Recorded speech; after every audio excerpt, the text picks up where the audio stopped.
Well, good evening. My name's Giles French. I'm one of the church wardens here at St Mary-le-Bow, and it's my privilege to welcome you all to our church this evening.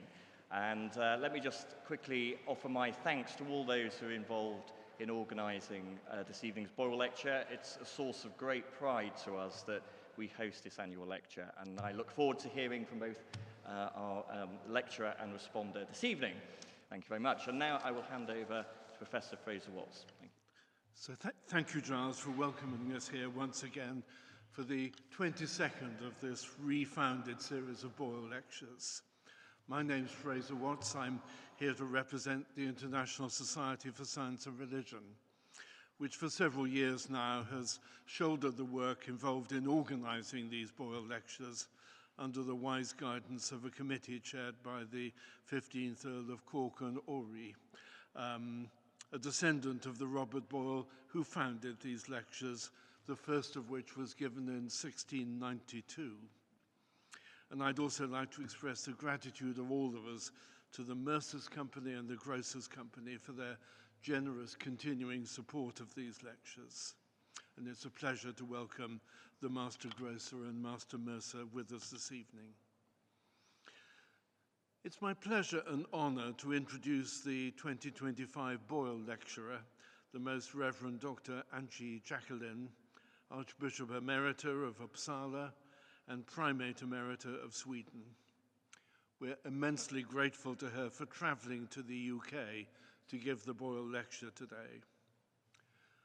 There's no church leader anywhere of comparable seniority who's contributed so much over many years to the coordination of Christian theology with contemporary science and who's given it such priority.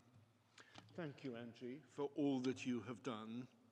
And please take this invitation to give the Boyle Lecture this evening as an expression of our appreciation. Dr. Jackelén has received so many honours and distinctions that if I were to mention them all, there'd be no time left for her lecture. But in addition to the very senior position she's held in the church, let me also mention her important PhD thesis on time and eternity, her time as an associate professor of the Lutheran School of Theology in Chicago, her 6 years as president of the European Society for the Study of Science and Theology.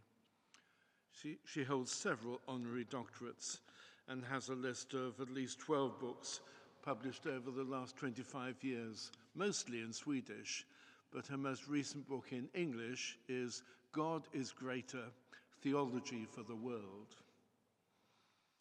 In recent years, she's been increasingly focused on how the massive shift of technology through digitalization has developed synergies with other processes in societies, which in turn pose challenges to spiritual sustainability.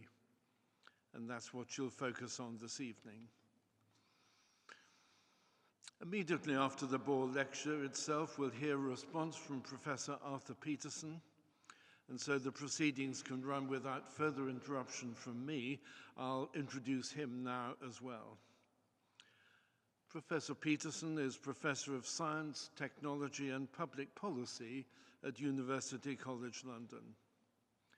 Very unusually, he holds 3 doctorates, one in atmospheric sciences, another in philosophy of science and technology, and most recently in theology and science. He also holds far too many distinctions for me to cover, but let me mention 2 important books, Simulating Nature, about how computer simulation uncertainties affect policy advice on climate science, and more recently, Climate, God and Uncertainty. He's also the current editor of the journal Zygon, in which the Boyle Lectures have been published for some years now. But enough from me.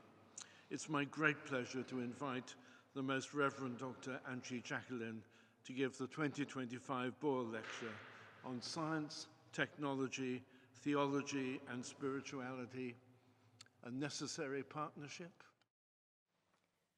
Thank you very much for this very kind introduction. and for the invitation to speak to you tonight. I feel honored. I'm very happy to be here. I also wish to express my gratitude to the committee responsible for the Boyle Lectures and its chair, the Earl of Cork and Orrery, as well as to all who have worked to make this happen, especially the church wardens of St Mary-le-Bow. And as you may have noted, the theme of my lecture ends with a question mark. And you may assume that my answer to the question is yes. Science, technology, theology, and spirituality, a necessary partnership? Yes. That's of course correct.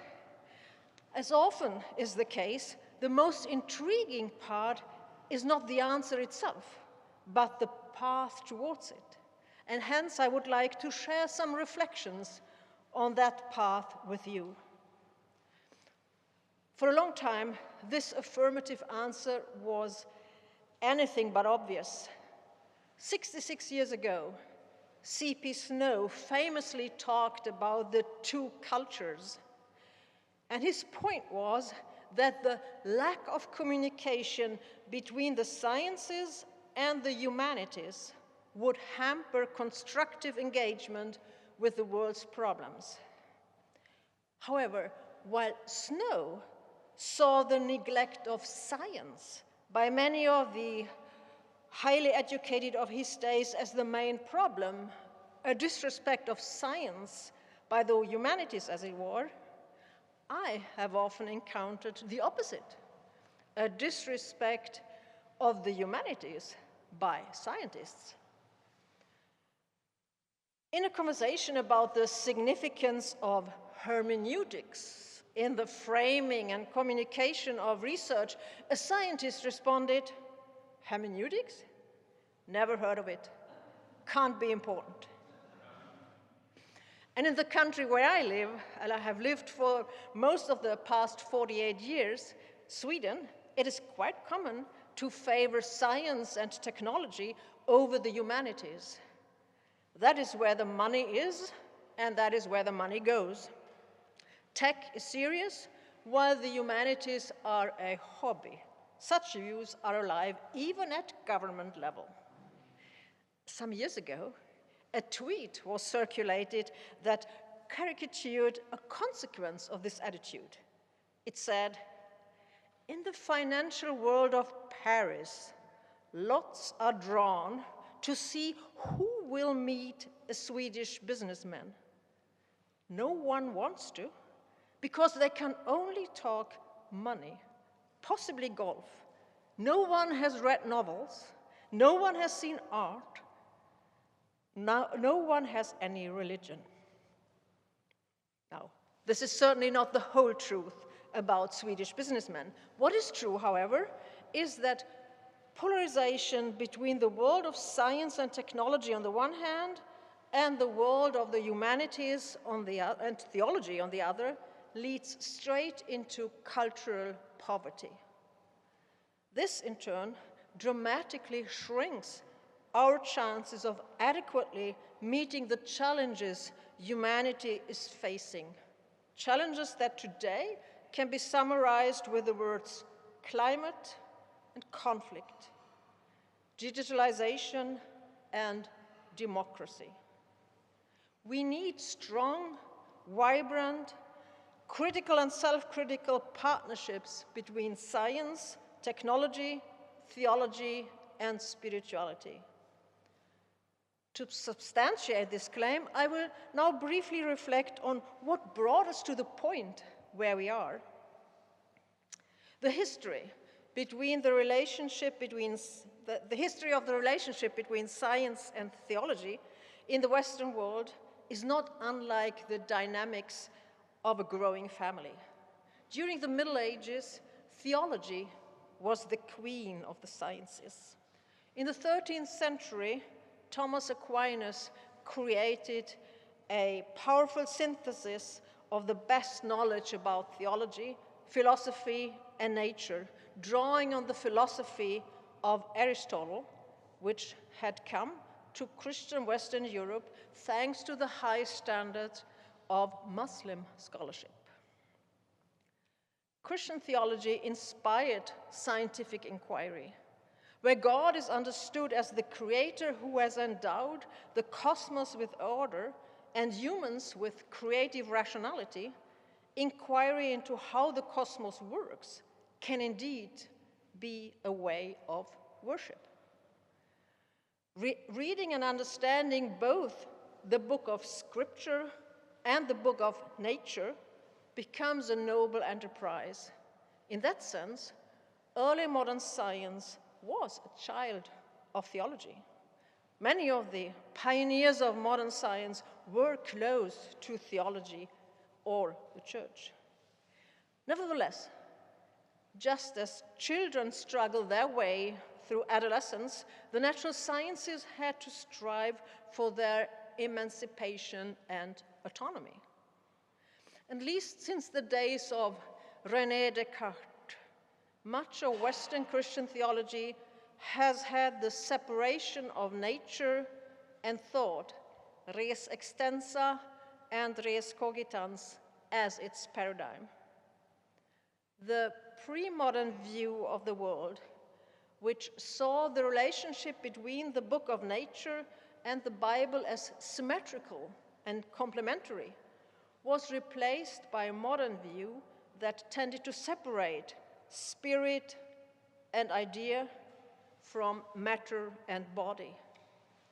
This resulted in a mechanistic view of nature, which permitted the exploitation, the overexploitation of nature, often legitimized by theological discourses of humans, men, as the crown of creation. Humans became alienated from nature, from the whole of creation. Such separation of nature and humanity provided fertile ground for patriarchal and sexist views of nature and science. The program of the Royal Society, founded in 1660, reflects a view of nature as the woman that the male scientist must conquer. Research is envisioned as the systematic unveiling of Mother Nature, exposing her secrets, penetrating her womb, and thus forcing her into submission. Or more poetically, quote, "The beautiful bosom of nature will be exposed to our view. We shall enter into its garden and taste its fruits and satisfy ourselves with its plenty." End of quote. Oppression and exploitation in romantic disguise, as that is, and in similar ways, colonial worldviews have exercised power in both science and theology.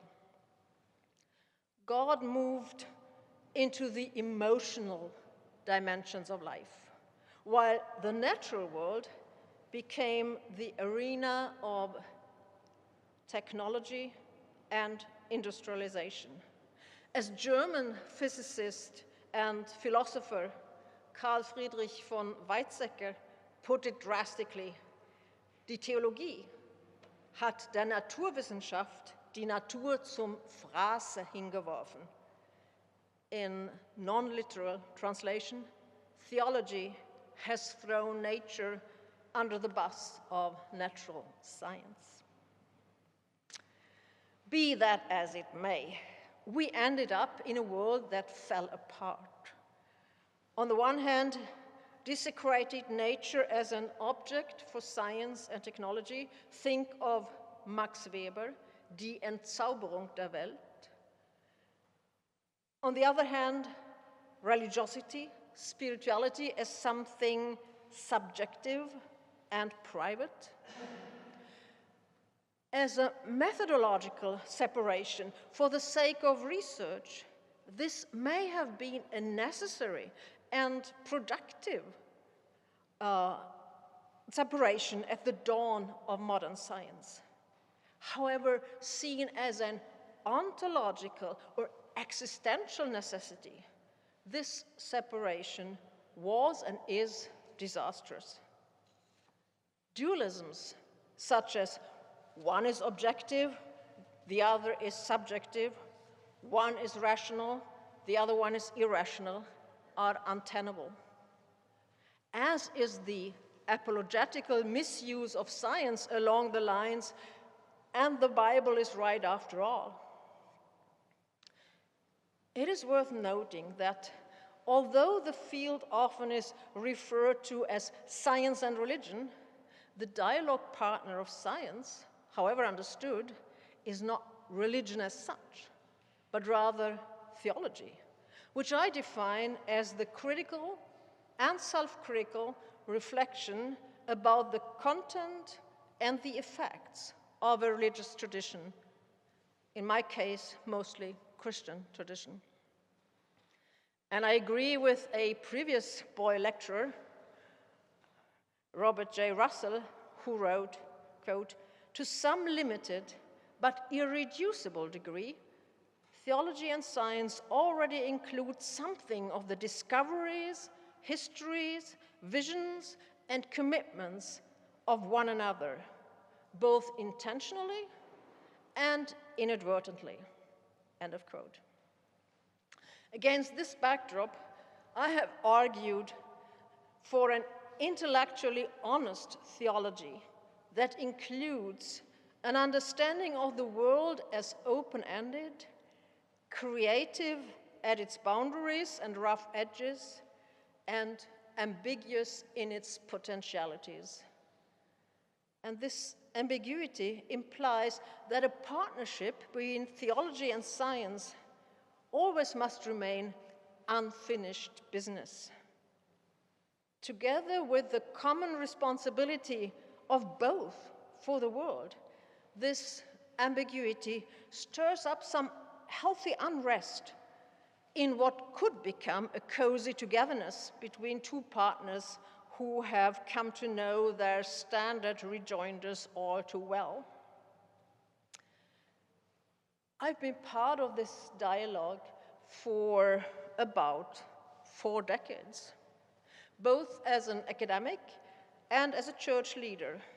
And it may very well be the case that church leadership has motivated me to look more at the impact of science turned into technology on life on the planet, and on theology as a catalyst of spirituality inspiring action. And when I look back at those 40 years, I notice some interesting developments.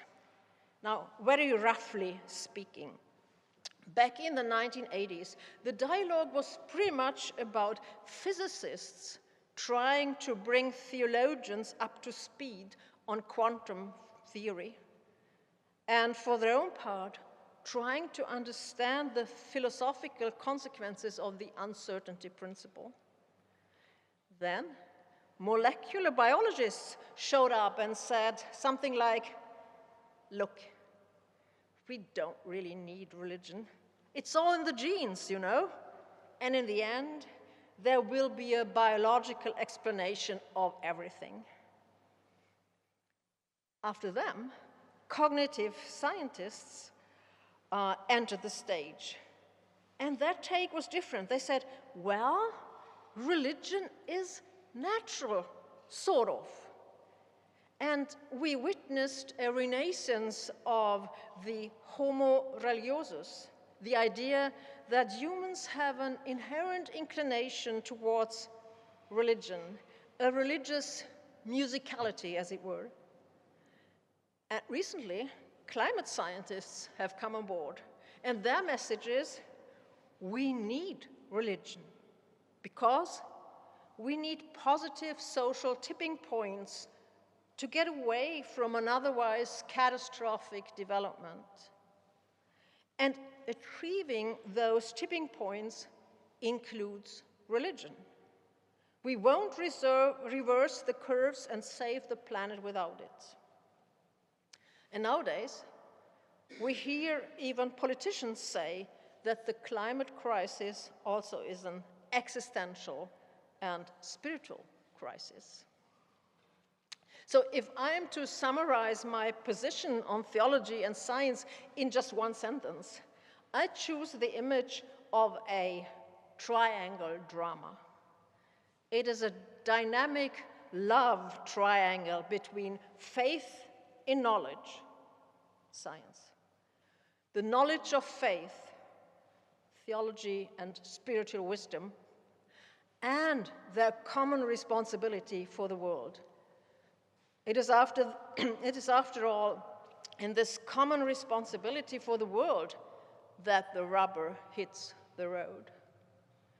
For precisely this reason, it is important to acknowledge that partnerships between science, technology, theology, and spirituality always take place in specific contexts. And therefore, I will now move on to a brief sketch of current contexts. I don't know whether you will agree, but here we go.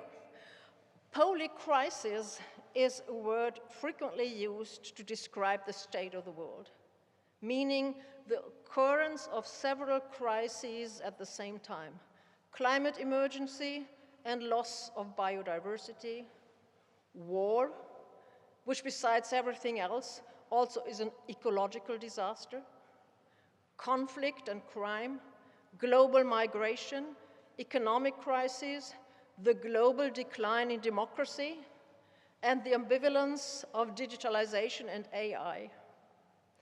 Polycrisis happens in a world that is widely marked by what I have called the 5 poisonous P's of polarization, populism, protectionism, post-truth, and patriarchy. Now, polarization widens the gap between those who have too much and those who have too little, creating climate, education, health, demographic, and intergenerational injustice. Populism pits people against each other and fails to do justice to the complexities of the current crises, thus nurturing hostility and even hate toward those who are different from us, and claiming primacy or superiority of one group over the others, which in turn results in racism, xenophobia, and irrational fear of ethnic, religious, or sexual minorities. Protectionism, the 3rd P, blurs the view of the global scope of polycrisis, sacrificing the common good for self-interest and promoting egoism and nationalism. Post-truth, with the dissemination of disinformation and lies, undermines honest communication that is absolutely vital to every democratic system. Patriarchy boosts a global pushback on the rights of women and girls, promoting toxic masculinities and counteracting gender justice. It develops a destructive synergy together with the other 4 poisonous P's. In such a scenario, it is no surprise that we see a rise in mental health issues and scarcity when it comes to a hope that enables people to act well in uncharted territory. In response, joint forces that work truly transdisciplinary are called for. We have been used to seeing rational accounts of the best knowledge available as the main task of the dialogue between science and theology. As important as those rational accounts are, they are not enough, because to be fully intellectual includes spiritual perspectives.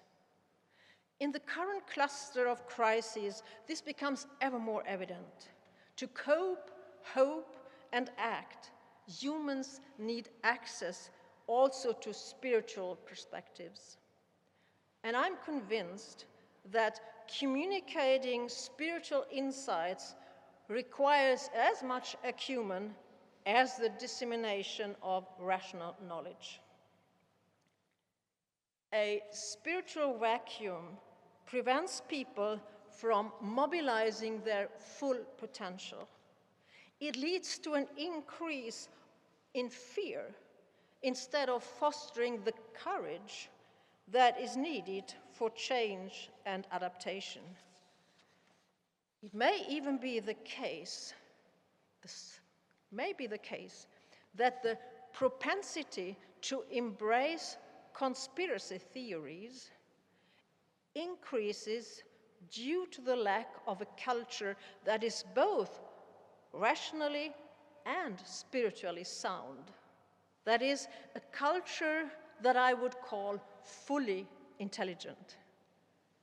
In other words, we are at a point where we need to have a fresh look at possible partnerships between science and theology from the perspective of spirituality. I will now move on and try to explore what such partnership might mean today. And to that end, I turn to a topic that engages and affects people in almost all walks of life, namely artificial intelligence, AI. In a paper from 1917, the founder of the psychoanalytic school, Sigmund Freud, describes 3 narcissistic injuries, violations, or insults. I'm not sure what the best English translation of the German word Kränkungen would be, narzisstische Kränkungen. Anyway, let's go for insult for tonight.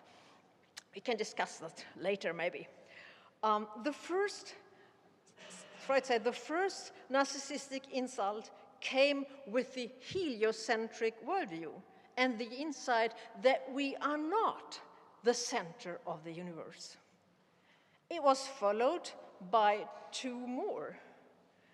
The loss of the position as the crown of creation through the theory of evolution, and the loss of sovereignty over oneself through the discovery of the power of the unconscious.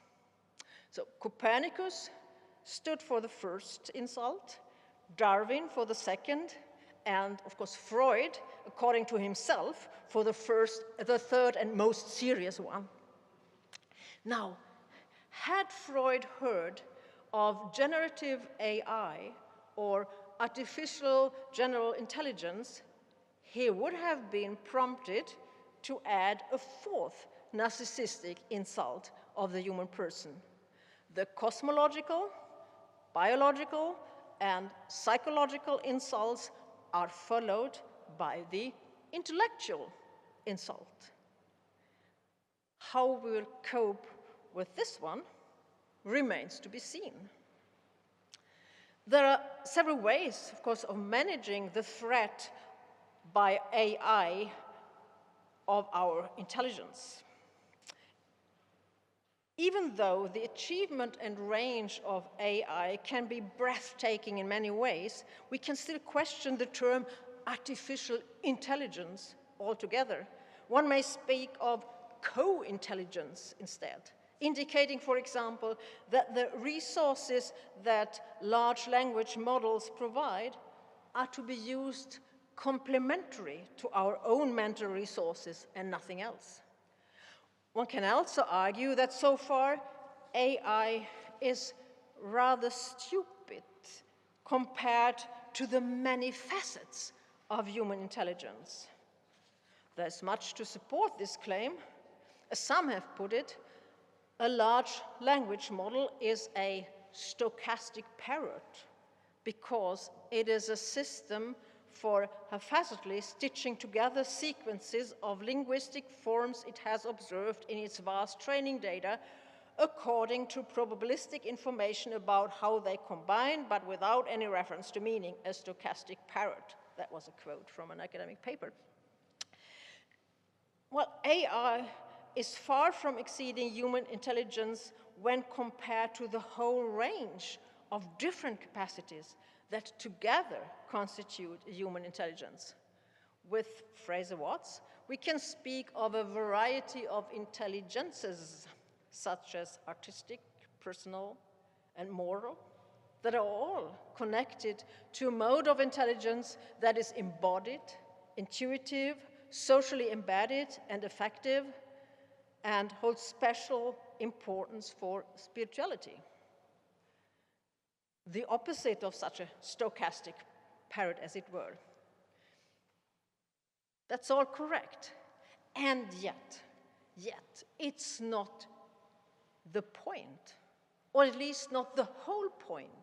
One can argue that AI is not built to imitate the ways human intelligence develops and works. With its identity in computation and statistics, AI is profoundly different from human intelligence. This does not mean, however, that it cannot deal a fateful blow to human intelligence with dramatic effects on our human self-understanding, because the speed, volume, and complexity of data processing that constitutes AI can reach levels that render those distinctions irrelevant. When human intelligence no longer has the means to judge the plausibility of what AI tells us, on issues that are of, say, societal insignificance, a line is crossed. Or when it no longer matters that an AI is not sentient in human ways, but merely pretends, another line is crossed. In the end, it is the result rather than the method that matters. Put a bit differently, as crucial as issues such as syntactic correctness and incomplete or biased training material for AI systems are, the real challenge is to reflect on the different futures that the ongoing massive shift of technology is ushering in. While we may keep wavering between a techno-messianism and techno-dystopia, economic incentives tend to accelerate development and leave critical humanistic reflection behind. If financial interests are the only ones in the driver's seat, new technology will most likely fail to contribute to a good society for all. Seen that way, the development and proliferation of AI sends us back to the basics of anthropology and sociology. Considering the intellectual violation or insult through AI, what then is a human being, individually and socially? What does the imago Dei, created in the image of God, mean in relation to AI and robots?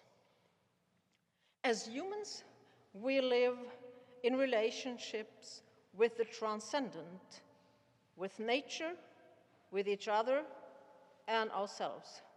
That is a fourfold web of relationality: the transcendent, nature, each other, self. How will this fourfold web of relationality work out in the context of AI?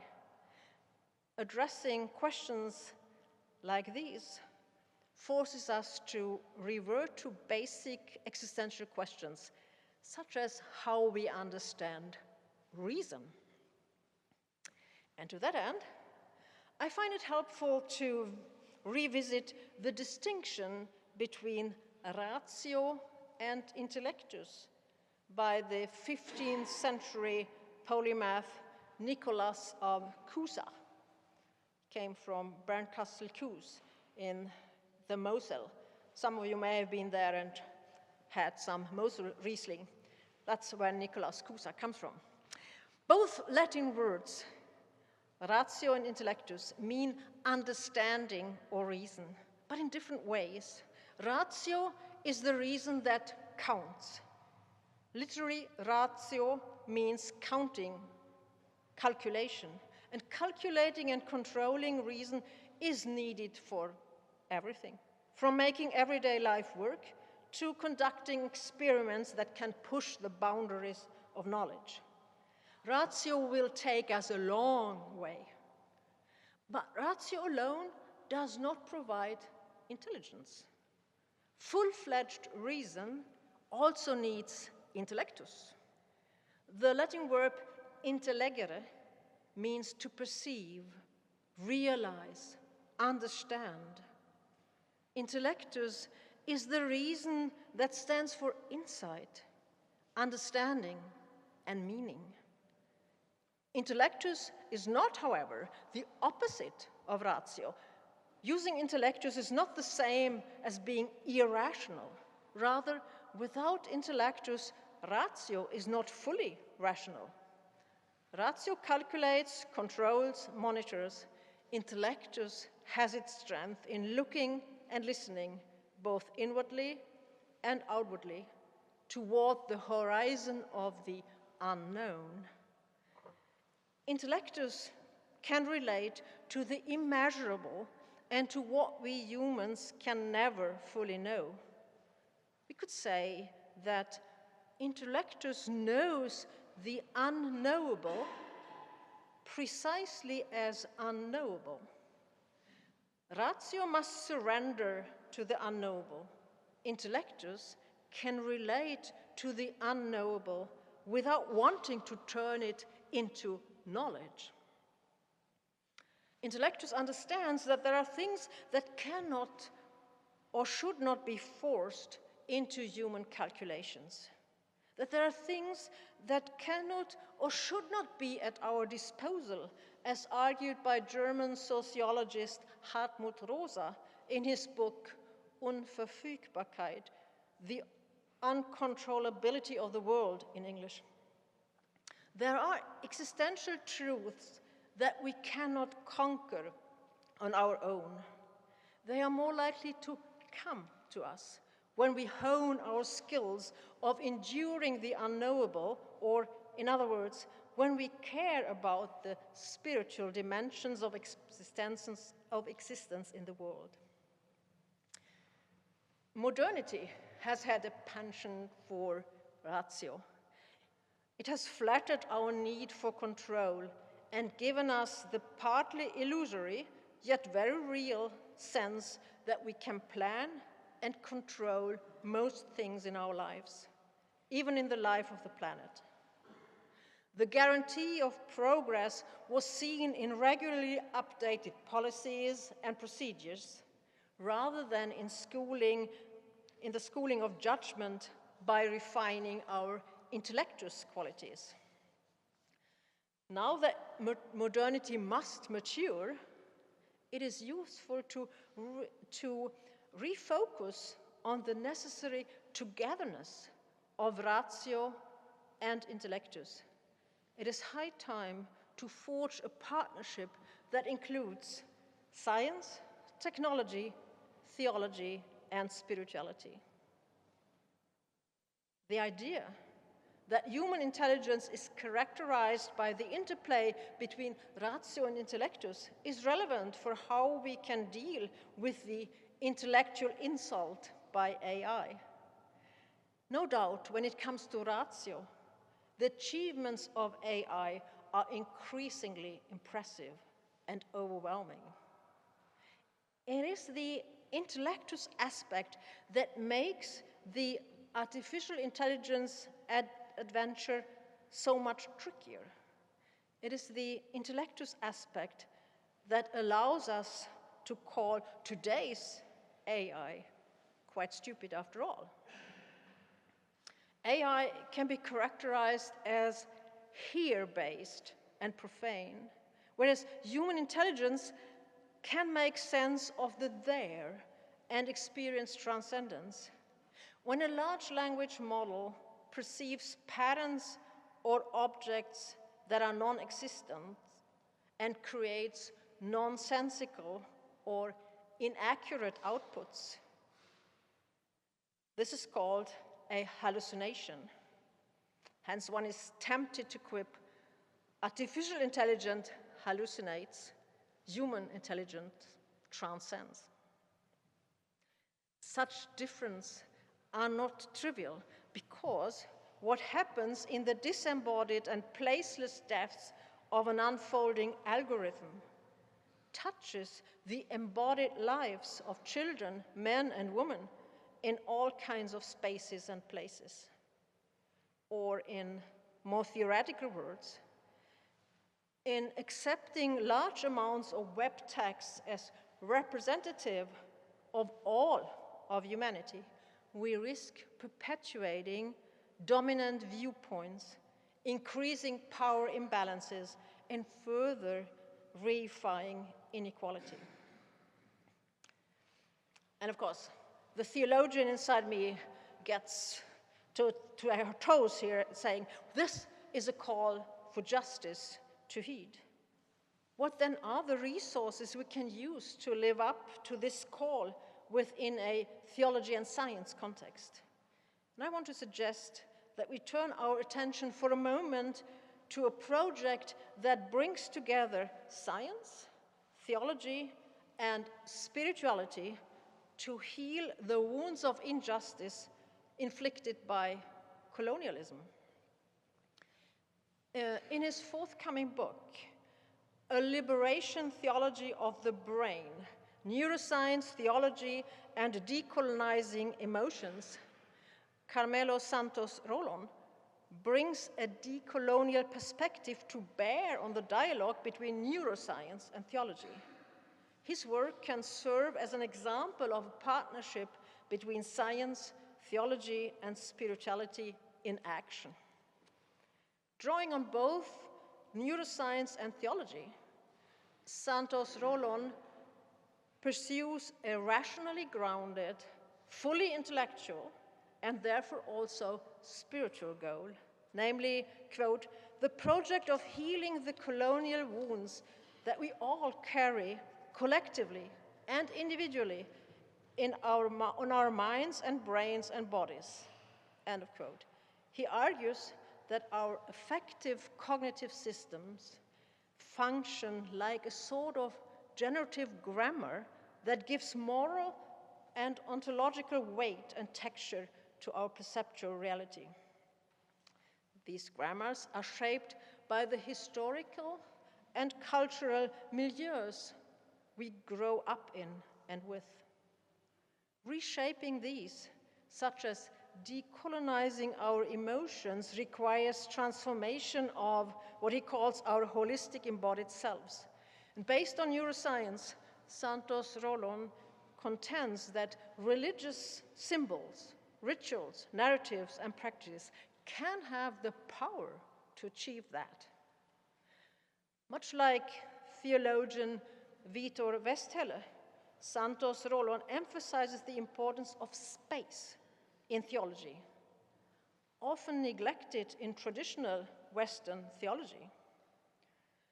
Theology needs to pay more attention to the categories of place, such as the margins, eschata, and space between spaces, chora, if it wants to speak about justification and justice to those dwelling on the margins and in the space between spaces. This includes those suffering the bitter consequences of colonization, those pushed between places and no places in times of global migration, as well as those disenfranchised, left out and left behind in the world of algorithms. Santos Rolón argues that the language that emerges from the experiences that take place in the margins the eschata, and the spatial cracks, the chora, spaces that are social, spiritual, psychological, and physical, has the potential to destabilize structures of oppression that are an expression of sin. He asks, quote, "What if the task of theology is more than just constructing a rational and coherent articulation of the faith, but also a poiesis, a midwifery of the soul, or better yet, of embodied selves and worlds made of flesh and word?" End of quote. In other words, what he tries to do is to flesh out what a partnership between science, theology, and spirituality can be and do. Let me add, very briefly indeed, yet another area where the partnership between science, technology, theology, and spirituality can make a difference, namely the science of sustainability. It is not so well known that the term sustainability has roots in the world of the church. More precisely, in the World Council of Churches in the 1970s. From there, it made its way into the famous Brundtland report from 1987. And since then, sustainability has largely been defined in terms of ecology, economy, and sociology. There is some current research, however, that signals awareness of the link between spirituality and sustainability, and the benefits of including spirituality in research and teaching on sustainability. It can be argued that better integration of spirituality and sustainability leads to more effective strategies for future development.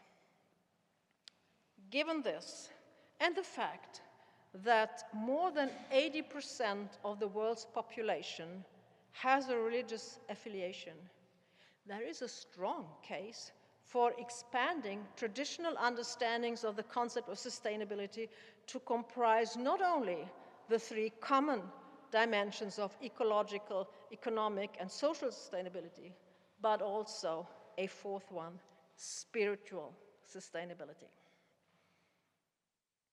Now I need to come to a close here, and I will conclude this lecture by just becoming a little more practical, saying what would it mean to foster a spirituality of hope?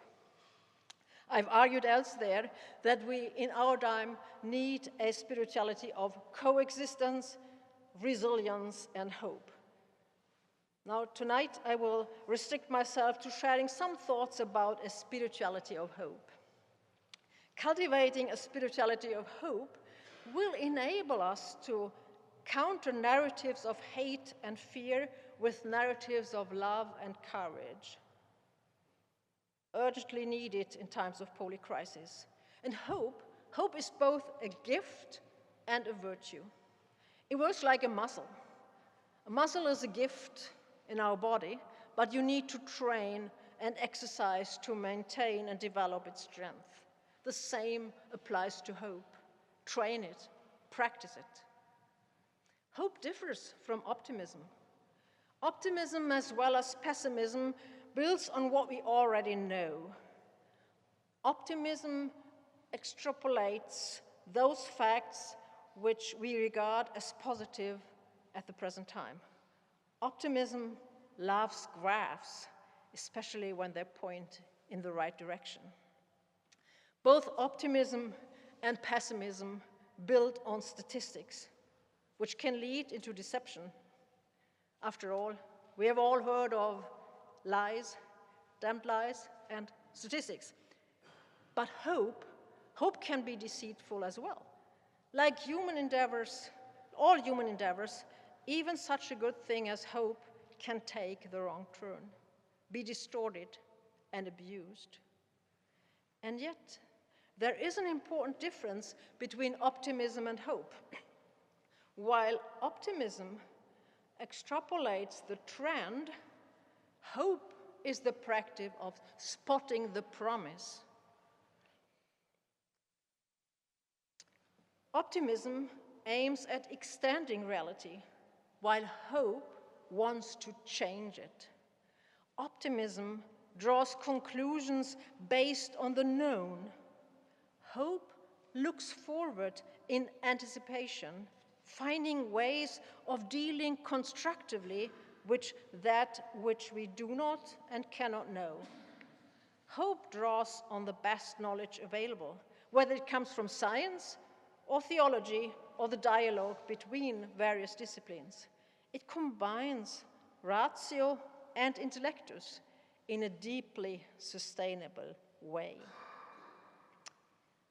Hope is characterized by a threefold potential. First, hope does not close its eyes to that which can elicit despair. Rather, hope holds the power to harbor anger, grief, and frustration over that which is and goes wrong, in how humans take care of each other and this world and this planet. Second, hope relates wisely to both our strength, our power, our ingenuity and creativity, and to our vulnerability, weakness, destructivity, and mortality. Hope is realistic and humble. And third, most of the time, we are still left with choices. Hope empowers us to make a choice that remains a possibility in most situations, to choose the path of courage rather than a different one. Powerful, humble, and courageous, that's what hope is. While optimism rejoices at the continuity of a graph moving in the right direction, hope sees meaning despite and through the leaps and cracks of discontinuity. After all, as Leonard Cohen has taught us about the crack, that's how the light gets in. Is this just words? Yes, but words matter. Words shape thoughts. Thought shape ideas. Ideas shape policies. Policies shape actions. Actions shape societies. In the beginning was the word, as a famous phrase in a wise and influential book puts it.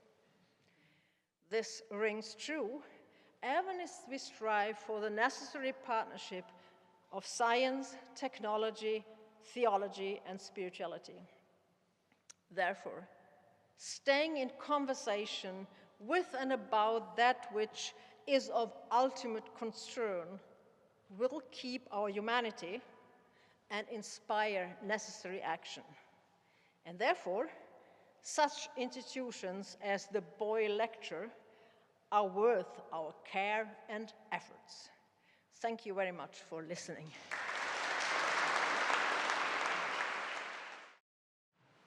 I applaud the Most Reverend Dr. Antje Jackelén for defending so clearly the importance of the humanities in the deployment of science and engineering for social change. Scientists and engineers have to grapple with wicked problems such as the governance of AI and sustainable development, which have repercussions at all scales, from the global to the local. In doing this, natural scientists and engineers need to engage with both social scientists and humanities scholars. And not only that, through this engagement, they also need to open up to the spiritual, not as a separate, well-defined category, but as an integral element of quality of life, part of Martha Nussbaum's list of central human capabilities, in particular the capability of having sense, imagination, and thought.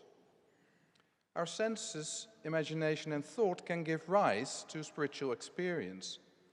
And while this, of course, leads to important philosophical and theological questions about the causes and consequences of such spiritual experience, the particular question that the Boyle Lecture puts in front of us is, how can science and technology engage with the spiritual? In my response, I will unpack this question in three parts. First, the obstacles for theology and the possibilities for philosophy to help scientists and engineers in engaging with the humanities and with spirituality. Second, the centrality of experience and uncertainty in all domains of culture, which I define in a very wide sense as the field of resources that practitioners in a practice draw on, be it a scientific or an engineering practice, a religious practice, a political practice, and so on.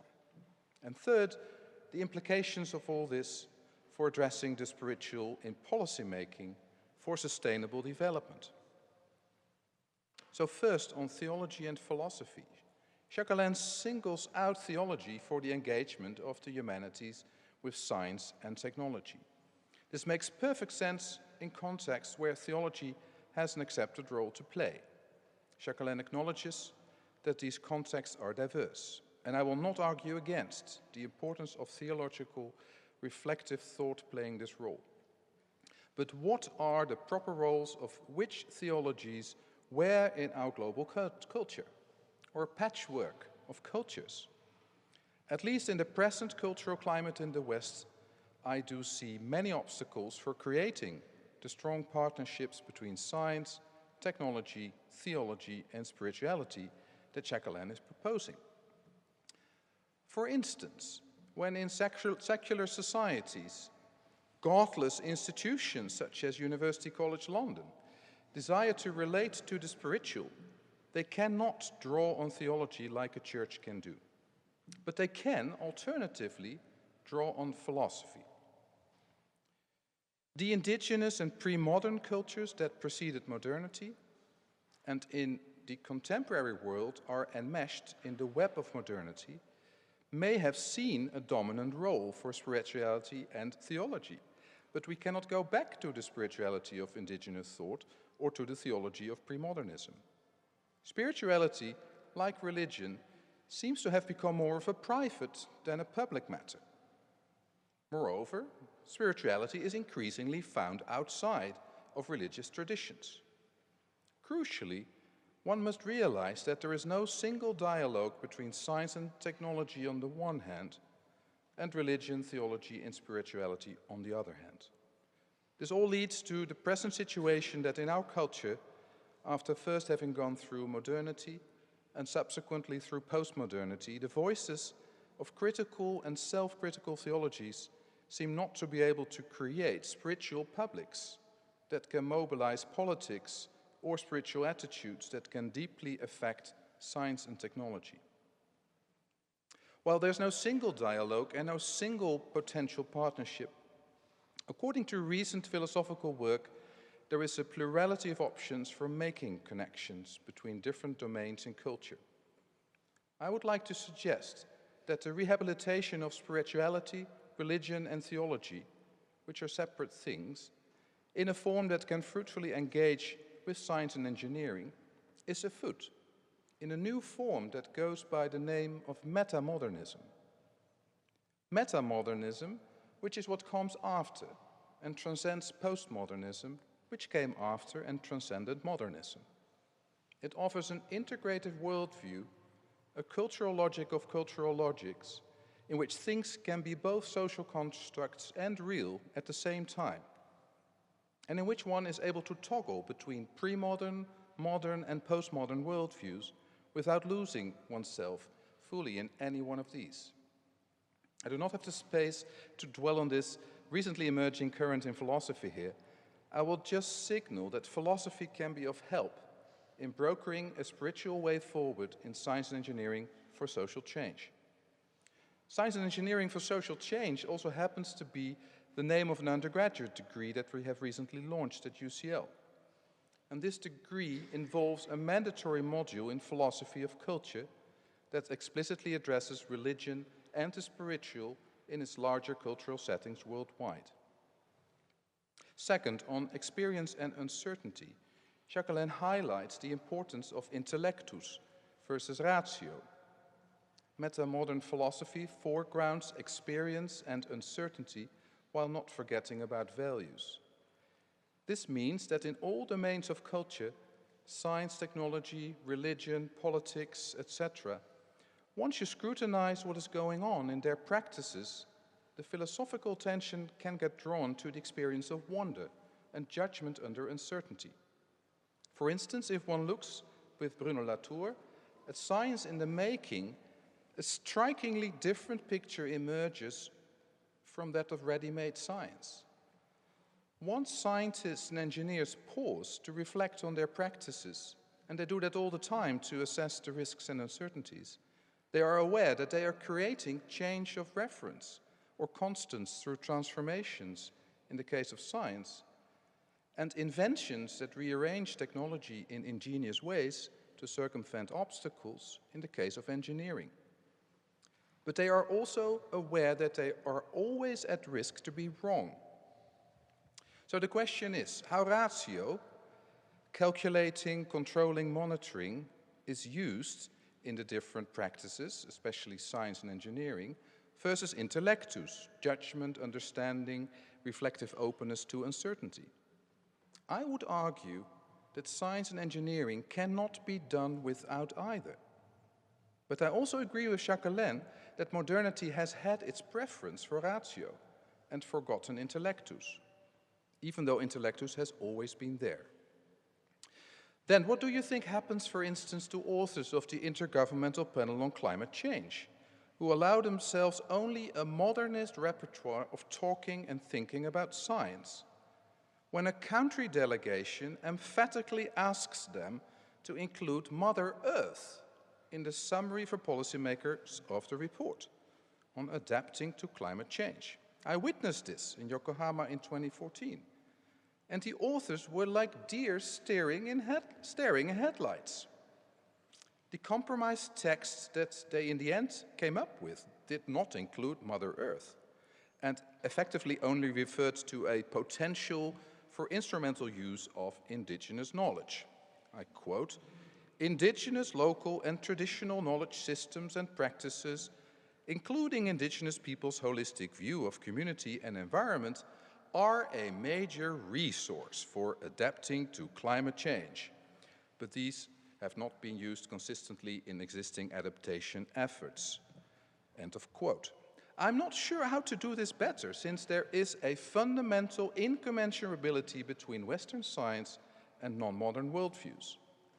But we surely should train our scientists and engineers to be able to deal with the spiritual in a less instrumental way. At the same time, we shouldn't other indigeneity too much, given the complex ways in which indigenous thought is enmeshed in modernity nowadays. We need to refrain from making a binary distinction between modern and non-modern, and give attention to localized differences in how cultural values are realized, and to the political agency of marginalized indigenous communities facing ecological crisis. Thirdly, sustainable development and the spiritual.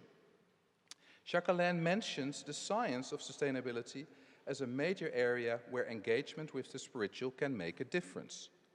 And to conclude my response, I would like to briefly expand on the link between sustainable development and the spiritual.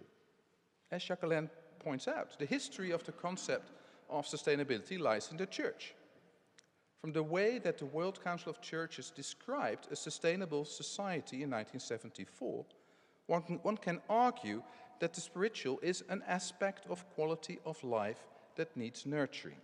I quote, "The benefits of more material production and the material demands of an increasing number of people no longer outweigh the negative effects of this growth on the non-material dimensions of the quality of life." End of quote. Jackelén's plea to expand some overly simplistic understandings of sustainability, consisting of three narrowly defined dimensions of ecological, economic, and social sustainability, and then to include the dimension of spiritual sustainability deserves support. The related policy question becomes, however, how governments can assess this spiritual sustainability, let alone propose and implement policy measures to protect and grow it. On this topic, the Church of Sweden and the Swedish municipality of Ljusdal have shown leadership that merits closer study and reflection to learn how the rest of the world might benefit from these approaches. In terms of sustainability assessments for policy making, I think that scenario-based approaches that rely on a comprehensive notion of quality of life have potential to bring out more explicitly the dimension of spirituality. Thus, I would like to thank the Archbishop for raising these important issues, and this concludes my response. Thank you. Ladies and gentlemen, on your behalf, I'd like to offer our gratitude to lecturer and responder for an evening of stimulating ideas, difficult ideas, but timely ideas. And it's a joy that we've been able to do this now for 22 years, offering this kind of forum for this kind of exchange. In the continuation of that tradition, just to let you know that we'll be having this lecture next year on the 16th of March. The speaker next year, the lecturer, will be Ian McGilchrist, who's a British psychiatrist, literary scholar, philosopher, neuroscientist, a fellow of so many bodies I can't list them here, and emeritus consultant at the Bethlehem and Maudsley Hospital. He's the author of a book called The Master and His Emissary, The Divided Brain and the Making of the Western World, of which one reviewer said, "A giant in this vital field shows convincingly that the degeneracy of the West springs from our failure to manage the binary division of our brain." So something to look forward to this time next year. Thank you for attending, and we look forward to seeing you again in the future.